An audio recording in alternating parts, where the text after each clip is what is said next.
Greetings to all of you. In this video, I want to explore with you the meaning of these comets that have come into our solar system in the last few years and really called our conscious attention to them. Remember, since ancient times, and particularly in the Hindu Vedic texts, we understand that comets are celestial messengers, that they are coming to bring us some intelligence, some guidance from the cosmos. And more we're understanding as we move into the Aquarian age, as we exit the Kali Yuga, and this period of the last 5,000 years of being mired in that illusion of separation and our sense of living in a random universe, our attachment to scientific materialism and the sense that everything is matter. We're more and more coming back to that remembrance and awareness that everything is an expression of cosmic consciousness. Everything is sacred. Everything is conscious. So when we're attuning to the planets or the stars or the comets, we need to honor and respect that they have a consciousness.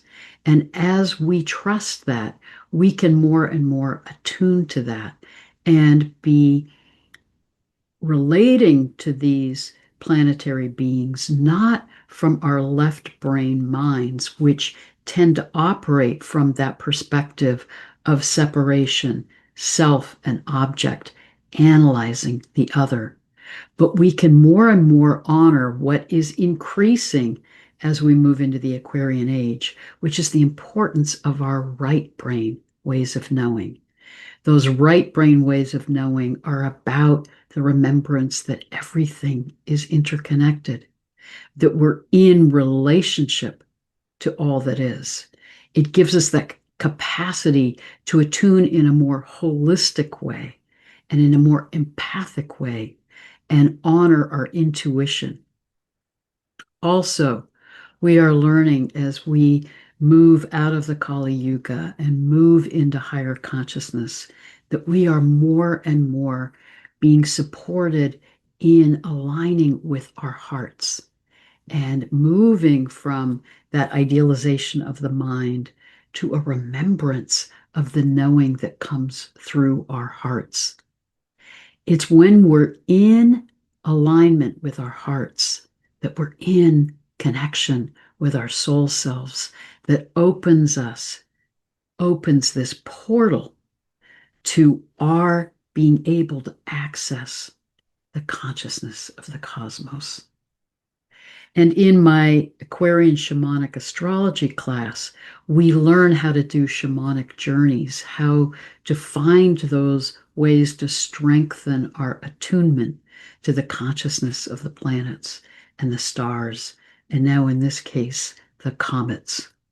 So I want to share with you my reflections on the meanings of Tsuchinshan-ATLAS, that comet that was discovered in 2023 and was very visible in October in 2024. And now what the meaning is of 3I Atlas, this incredibly powerful comet that has been discovered as of July 1st and is moving through our solar system. So let me show you some images and explore some of their movements, and then we will dive deeper into what their messages may be for us in this time and how we can work with their meaning in our own lives. This is an image of Tsuchinshan-ATLAS that was discovered on January 9th of 2023. It was a comet that had a nucleus of about 5.7 miles in diameter and a tail millions of miles long. What was extraordinary about this comet was that it was visible in the southern hemisphere and northern hemisphere hovering in the sky for over 2 weeks and visibly making its presence known. This is showing you the time October 11th through the 21st, the time when it was most visible in the sky.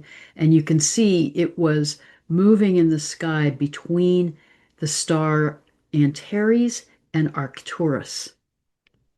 This image shows you more clearly where its movement was in the sky. It was initially coming from Sextans, a constellation in the southern hemisphere, and then moved through Virgo and spent most of the time of its visibility here in the stars of Ophiuchus. And remember, Ophiuchus, and I'll talk more about this in depth a little bit later, is the serpent bearer. And he's holding the serpent that's in two segments. We have serpens caput, the head of the serpent, and serpens cauda, the tail of the serpent. And when this comet was visible in the sky, it was moving primarily through the stars of the serpent and the body of Ophiuchus. Then as it continued its journey, here you can see the stars of Ophiuchus, and this is during that time of high level of visibility. And then it moved and looped and moved out of our solar system, disappearing from view in early November, and then more and more disappearing until it was completely out of our solar system by the beginning of 2025. This is an artist's image of 3I Atlas, which was discovered July 1st of 2025 and was first identified in the boundary between Sagittarius and Serpens cauda, the tail of the serpent, and here are the stars of Ophiuchus. So you can see this is where it was first discovered on July 1st. And this is very close to the galactic center. This image from NASA is giving you a sense of its trajectory. What's extraordinary with this comet is its size. Its nucleus is thought to be 46 to 50 kilometers in diameter. And Stephen Burns has done a brilliant analysis of this comet, and I will put his link below. But he indicates not only is this a very large nucleus for a comet, but if you look at its size with its surrounding envelope of complex dusty plasma, then it is literally half the size of the sun. And part of what's extraordinary about this comet is not only its size, but unlike Tsuchinshan-ATLAS, which came from our Oort cloud, the outer boundary of our solar system, which is the origin of most of the comets that somehow break free from the Oort cloud and then are on a trajectory through our solar system. Remember, the Oort cloud is that envelope around our solar system, that cloud of debris from the origins of our solar system. So Tsuchinshan was bringing us messages from our origins, from the creation of our solar system. What's extraordinary about 3I Atlas is it's come from another star system. It's come from beyond our solar system. So it's bringing messages to us from the cosmos.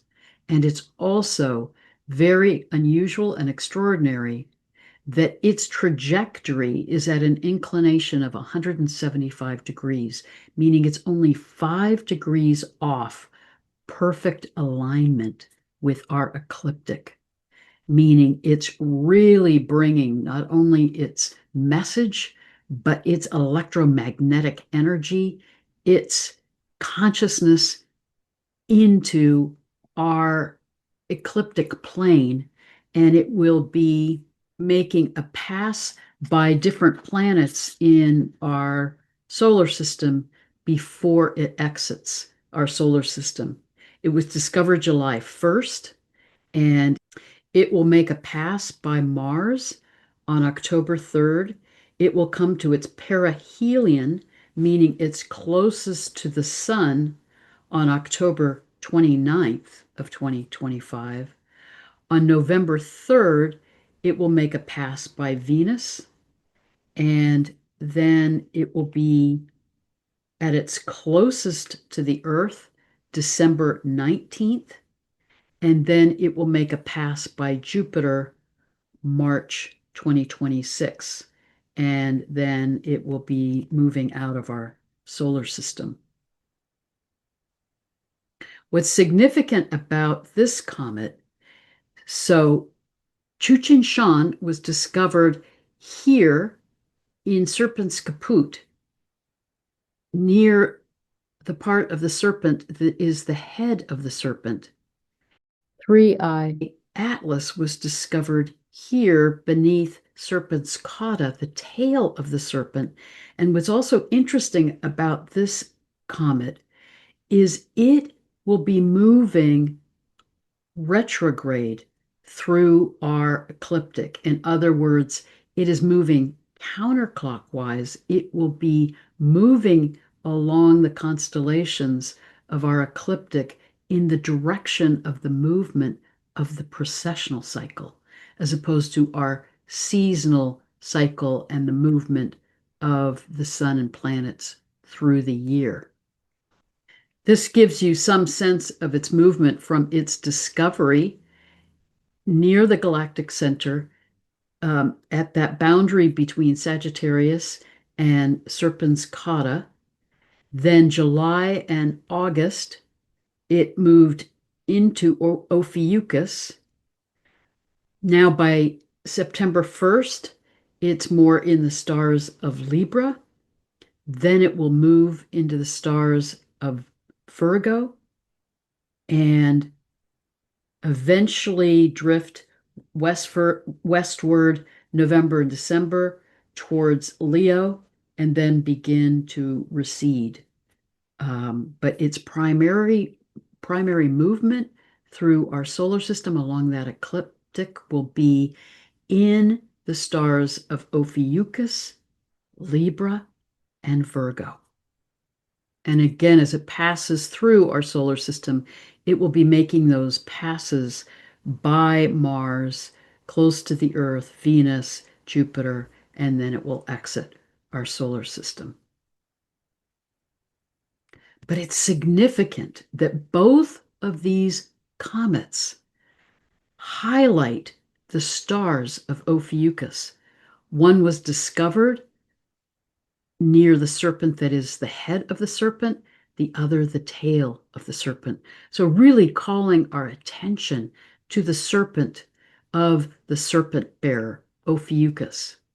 And remember that this constellation is symbolic of the healer. It was associated with Asclepius in Greek mythology, and it symbolizes our coming into healing, into wholeness. What's significant about this constellation is it is showing the integration of the sacred masculine and the sacred feminine. The serpent is our oldest known image of the great goddess, dating back thousands of years. And the serpent has had profound archetypal meaning across history in different cultures and in mythology. As a symbol of the great goddess, it was that ancient understanding of the great goddess as the source of creation and the one who receives us at the time of death. The serpent is very symbolic of life, death, rebirth. Remember, it is capable of shedding its skin and then renewing itself. The serpent was also very associated in those ancient cultures with the energies of the earth and the sacredness of the earth. And the serpent was associated with the energy ley lines of the earth. And ancient cultures were very tuned into those ley lines, to their energies, to those critical intersection points of ley lines that would be where they would establish stone circles or sacred sites and work with those powerful spiritual energies of the earth. The serpent is also very symbolic of our Kundalini energy, that way in which that energy is coiled at the base of our spine, but when activated, it moves up our spine, activates the pineal gland, and awakens us spiritually. It's associated with spiritual enlightenment. And the ancient Egyptians used to have an image of a serpent head on their third eye, symbolic of that awakening of the Kundalini that opens our spiritual consciousness and allows us to move into higher consciousness. So the serpent is carrying all of that meaning. And the head of the serpent is very associated with that sense of enlightenment, of opening to wisdom. The tail of the serpent is about our connection with the earth plane and the underworld, and the importance of integrating our earthly primal energies with our spiritual wisdom to be in our wholeness. I think it's significant that Ophiuchus, the constellation, is above the constellation Scorpius, associated with Scorpio, and the royal star Antares.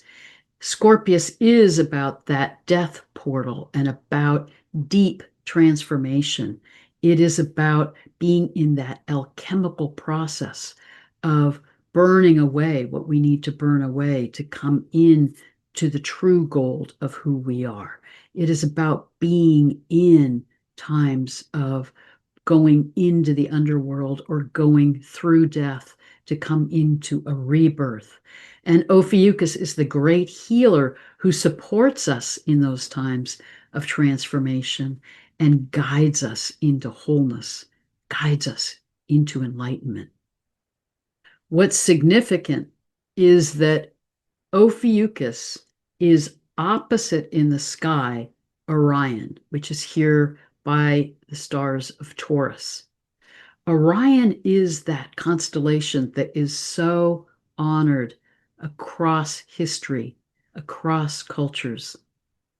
It's honored in so many sacred sites. We have the pyramids of the Giza Plateau mirroring the belt stars of Orion. And Robert Edward Grant has found that there are pyramids around the globe that are mirroring Orion or Orion's belt. And part of what's significant about Orion is its relationship with Sirius, which I believe is our binary star, is that star that guides us through the 24,000-year precessional cycle that we go through.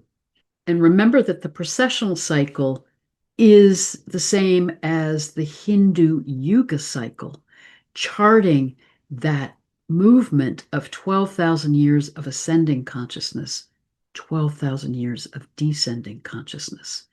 And what's profound is Orion, the constellation, in its declination, moves from being close to the horizon when it's visible in the sky, as it was 12,000 years ago, to now it is at its highest declination in the sky. And it charts then that shift as we go through 12,000 years of ascending and descending consciousness. 12,000 years ago, when we were at the height of our spiritual consciousness, the stars of Orion were close to the horizon. And the ancient Egyptians used to believe that when a constellation touches or is close to the horizon, those stars incarnate and move among us and bring their wisdom to us. And that was the time for them of the Zeptepi, the time of the origins of their culture, when the consciousness in ancient Egypt was at its highest. As we then moved through this past 12,000 years of the descending cycle of the Hindu Yuga cycle, we've now emerged from the Kali Yuga, the time of our lowest level of consciousness, the time of our forgetting and getting disconnected from source, from the remembrance of who we truly are. It's at its highest in the sky. And you can think of that as our becoming more and more separated from the wisdom of the earth and sky. Whereas at the time of our higher consciousness, the energies of the sky and earth are part of that wholeness, and we attune to that wisdom of the earth and sky and live in right harmony, right balance with cosmic law, with the wisdom and love of the cosmos. So Ophiuchus is opposite in the sky Orion. And I believe this 13th and 14th constellations on the ecliptic are symbolic of our collective journey of consciousness, our journey of evolution of consciousness as humanity. Orion is associated in ancient Egypt with the stories of Osiris, and it also has an association to Horus. Osiris was the enlightened one who led the people in relationship with Isis, which is the star Sirius. Together, they guided the people to live in that high level of consciousness, in harmony, in interconnectedness with the sacredness of all of life. But then the story of Osiris, which I talk in depth about in another video, and I'll put that link below, is the story of Osiris being killed and caught in conflict, chaos, in relationship with this dynamic with his brother Set, who symbolizes disorder, disconnection, chaos. It really is the story of our getting caught in our own disconnection from source, our own longing for power over an ego. Those are the characteristics of what happens in the lowest time of our consciousness in the precessional cycle.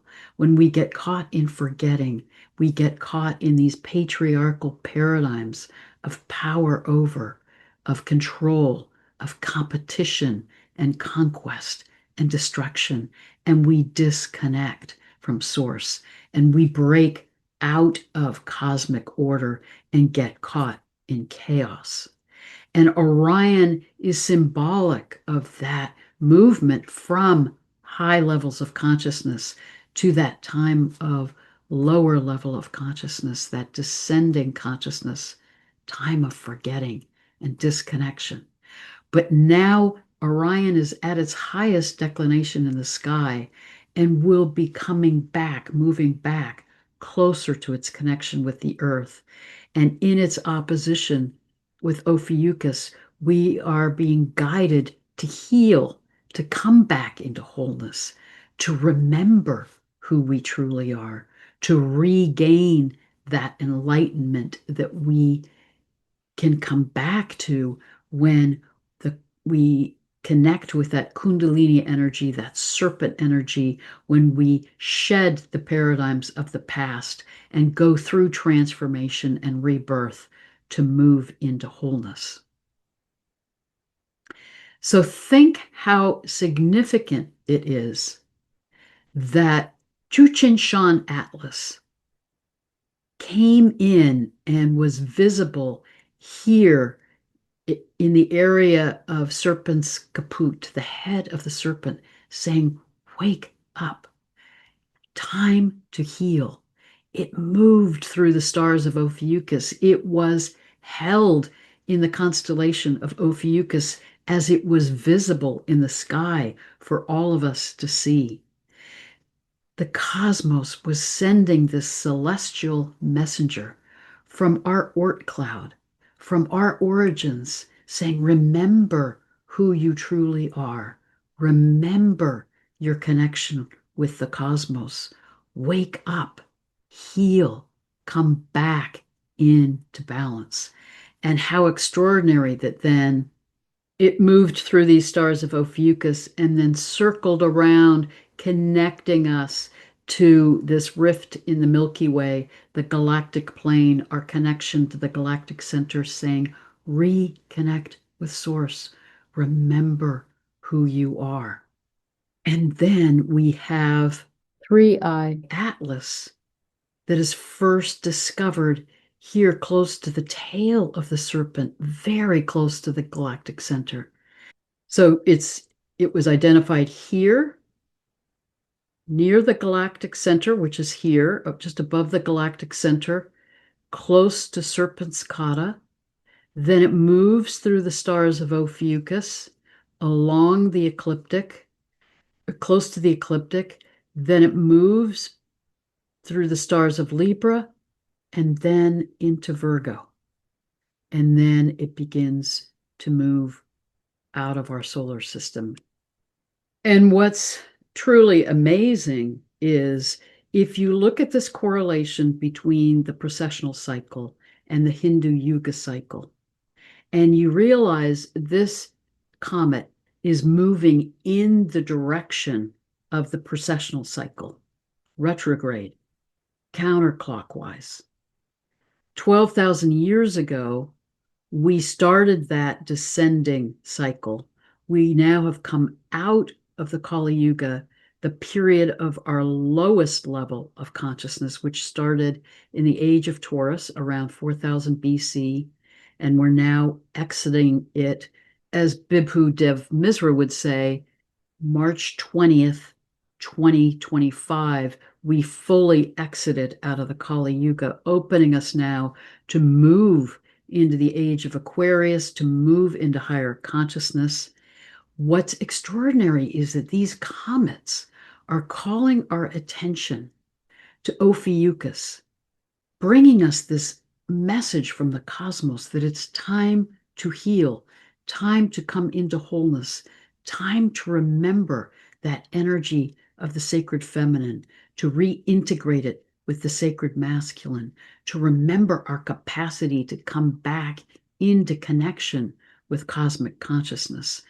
And what's amazing is the period of the highest level of consciousness in the Yuga cycle, in the precessional cycle, what the Greeks called the Golden Age, was in this period the age of Scorpio, Libra, and Virgo.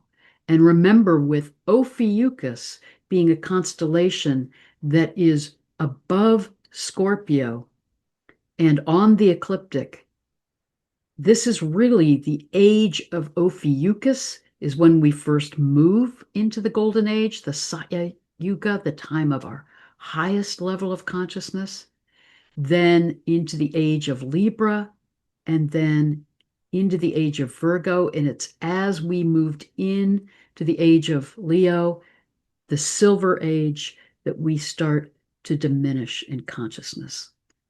So Three-Eye Atlas is calling our attention not only to Ophiuchus, the time to heal, to awaken, to come back into wholeness, but it's highlighting these constellations of the Golden Age, the Satya Yuga. It is saying, remember that capacity to be in that high level of consciousness. When you live in alignment with cosmic law, in harmony, in balance with all that is. I truly believe that we are being guided now as we exit the Kali Yuga into the possibility of an evolutionary leap, to be able to, instead of moving through this cycle of ascending consciousness and descending consciousness to step off the wheel of samsara, to move into higher consciousness, to, as the Peruvian shamans would say, become homo luminous ones and move into that consciousness of the golden age. I think this is the message of 3i Atlas. I think in such a powerful way, Tsuchinshan-ATLAS was saying, wake up, remember Ophiuchus, remember your capacity to heal, to come into wholeness. And 3i Atlas is also highlighting Ophiuchus, but then saying this is what you're capable of. Remember the precessional cycle. It's showing us that movement of the precessional cycle, but highlighting our awareness of those ages in the precessional cycle, the age of Ophiuchus and Scorpio, the age of Libra, the age of Virgo, when we were at our highest level of consciousness.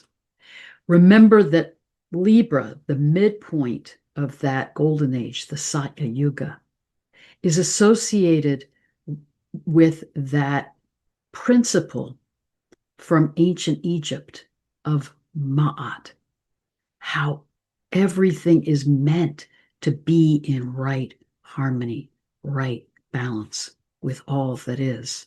That we're being guided to remember that, to begin to live from that. Those are the paradigms of the Aquarian age.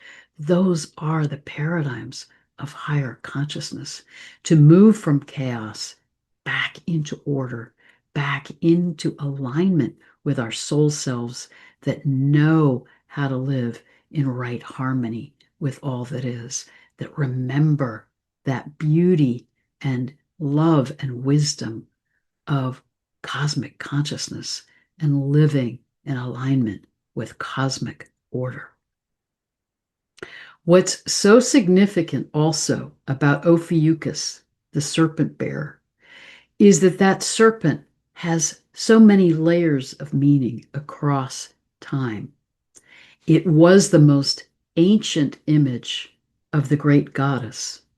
But then as we moved into the patriarchal period and the time of forgetting and disconnection and devaluation of the sacred feminine, we see then in the Hebrew Bible that the serpent becomes a symbol of evil. It becomes the temptation that leads Adam and Eve into sin by guiding them to eat of the fruit of the tree of knowledge, which God has forbidden them to eat. And they end up being thrust out of paradise, thrust out of the garden, thrust out of that connection with the sacredness of all of life and that deep connection with the divine. So the serpent carries the energy of life-giving source, the great goddess, the energy of healing. Remember, the serpent is associated with the caduceus, which is our symbol of medicine, of healing.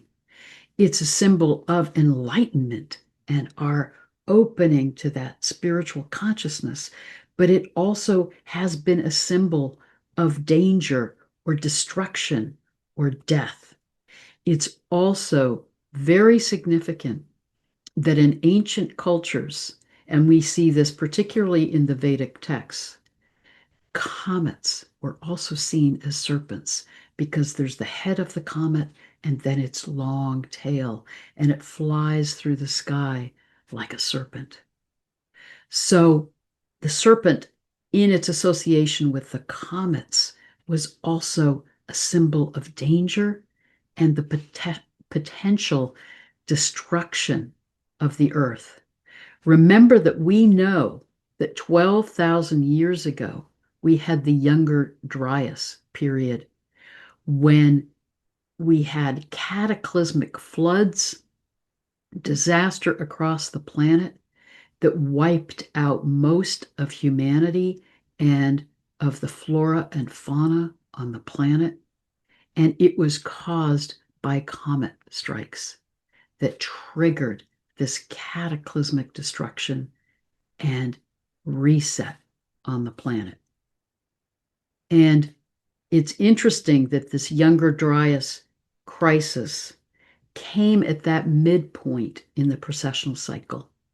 And the ancient prophecies all speak to how these Earth crises, these cataclysmic crises related to the comets, come at the midpoint of the precessional cycle and the ending of one and beginning of a new one, which is where we are now. Bibhu Dev Misra's book, Yuga Shift, is a brilliant book that charts in depth these ancient prophecies about these times of cataclysm and radical reset on the planet. And remember, it was approximately 12,000 years ago that crisis also brought the fall of Atlantis and its sinking into the sea with these massive floods. And that what had happened in Atlantis, what we know from mythology is Atlantis was a highly evolved culture that got more and more caught in ego, longing for power and control, had developed technologies that could become extremely dangerous. And in a way, you can see that crisis with the comet impact triggering this cataclysmic reset on the planet as a call for humanity to come back into balance, to not be on a destructive trajectory that would endanger ourselves, the planet, and have an impact on our solar system and galaxy. Because remember, everything is interconnected. And here we are now, exiting the Kali Yuga, moving into the Aquarian age. And as I've talked about in past videos, the shadow aspect of the Aquarian age can be our becoming increasingly identified with our minds and our idealization of technology, moving more and more in the direction of AI, artificial intelligence, and transhumanism. Then we, like described in the Star Trek show, become like the Borg. We lose our humanity and we become merged with artificial intelligence, and we give our power away to technology. We lose our humanity and we lose this opportunity that we're in now to move beyond technology back into the awareness of what we're capable of with our consciousness. The highly conscious galactic beings throughout our galaxy know that technology is limited. When we align with our consciousness, our capacity is unlimited, because then we are in relationship with, in connection with source field intelligence. As David Clements describes, we are accessing those energies of creation and are able then to co-create in alignment with the energies of the cosmos, to be in a heightened state of consciousness and creativity. This is what we're capable of, but we are in a critical karmic choice point as humanity. And I believe we're in this period, this liminal period, now, 2025 through 2032, to decide which trajectory we each want to be on individually and what path we're on, what timeline we're on collectively. We each have that choice. And also, as the Peruvian shamans teach, if enough of us, if even a minority of us, make that shift, heal, awaken into higher consciousness, we can support the transformation of the world. We can support that shift into that evolutionary leap into higher consciousness. But it means, as these comets are telling us, Ophiuchus, we need to heal. We need to reclaim the wisdom of the sacred feminine. We need to remember the ancient wisdom of the past. We need to shed the skins that no longer serve us, let go of the identification with ego, with patriarchal paradigms, with power over, the longing for control, the idealization of technology, the paradigms of destruction, war, conflict, separation that we've been mired in.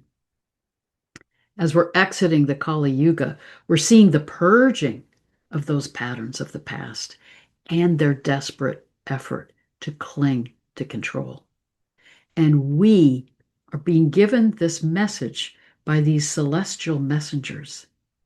Wake up, heal, because we're in this window of time where we have this opportunity to heal, to transform, to move into higher consciousness.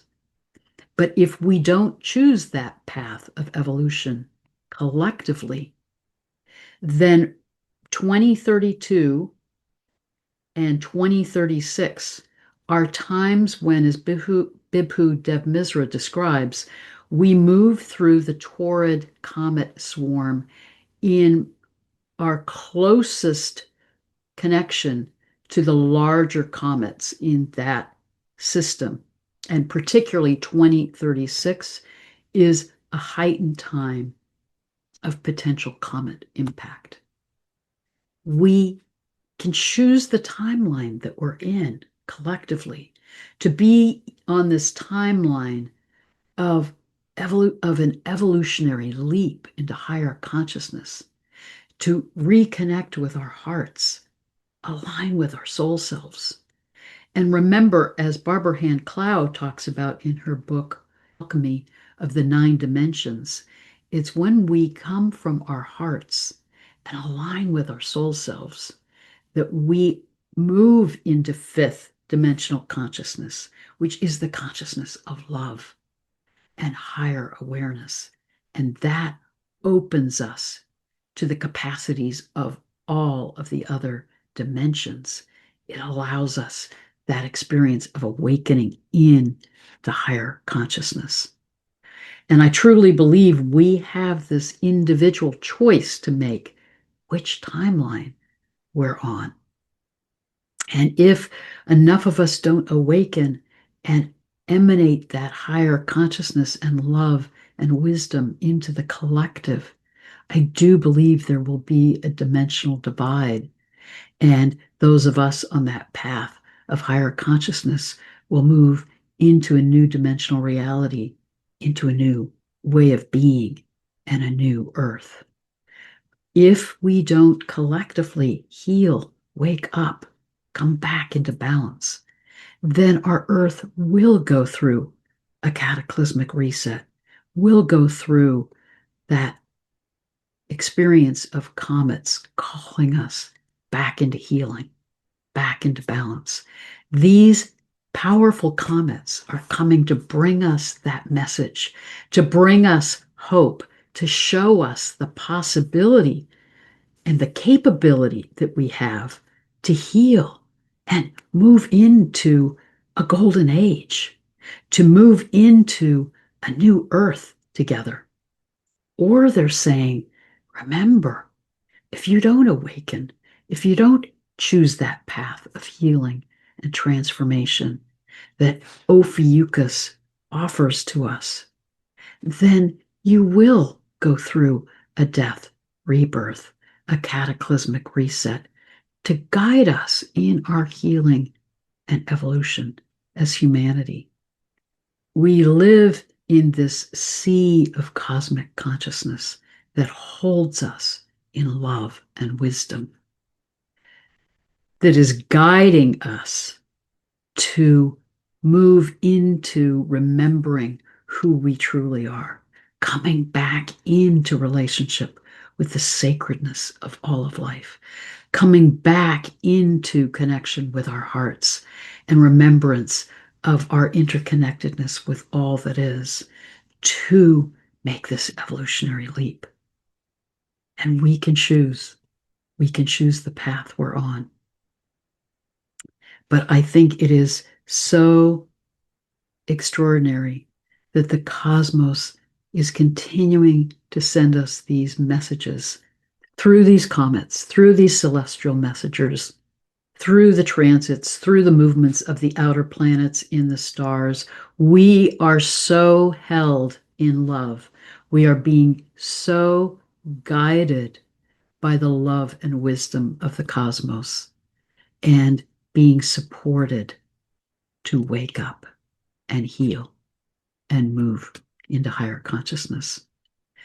May we continue to support each other in that journey of transformation so that we then are emanating those energies of love and healing and wisdom into the collective consciousness so that we can support the healing of the world and that evolutionary leap together to co-create a new earth.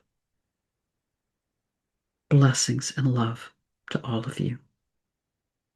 Blessed be.